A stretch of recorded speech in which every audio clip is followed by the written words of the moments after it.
রহিম ছিল জন্মান্ধ নয়, কিন্তু ছোটবেলায় এক দুর্ঘটনায় তার দৃষ্টি পুরোপুরি হারিয়ে যায়। তখন থেকে তার একমাত্র ভরসা ছিল তার পুরনো বাঁশের লাঠি। সেই লাঠি ধরে ধরে সে পুরো গ্রাম চষে বেড়াত। লাঠিটিই যেন তার চোখ, তার বন্ধু, তার সাহস। বছর কেটে যায়, সবাই বলে রহিম আর কোনো দিন দেখতে পাবে না। কিন্তু গ্রামের নতুন ডাক্তারটি রহিমকে পরীক্ষা করে বলেন, চেষ্টা করলে তোমাদের দৃষ্টি ফিরে আসতে পারে। অপারেশন হলো, কয়েকদিন ব্যান্ডেজ বাঁধা রইল চোখে। সেই অপেক্ষার প্রতিটি মুহূর্তে রহিম তার লাঠিটিকে আরও শক্ত করে ধরে রাখত, অজানা ভয়ের মতো। অবশেষে এলো সেই দিন। ডাক্তার ধীরে ধীরে তার চোখের ব্যান্ডেজ খুলে দিলেন।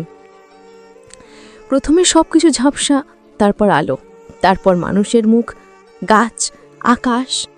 রহিম বিস্ময় 2 হাত মুখে রেখে দাঁড়িয়ে রইল। তার চোখে জল এসে গেল।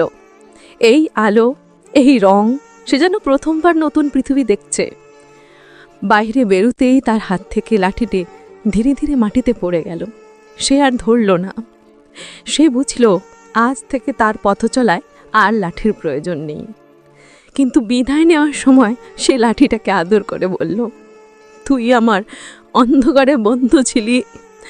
আলু দেখার পর আজ তোর দরকার নেই, কিন্তু তোর জায়গা আমার হৃদয়ে থাকবে চিরকাল। রহিম ধীরে ধীরে আলোয় ভেসে চলা নতুন জীবনের পথে হাঁটা শুরু করল, নিজের চোখে, নিজের স্বপ্নে।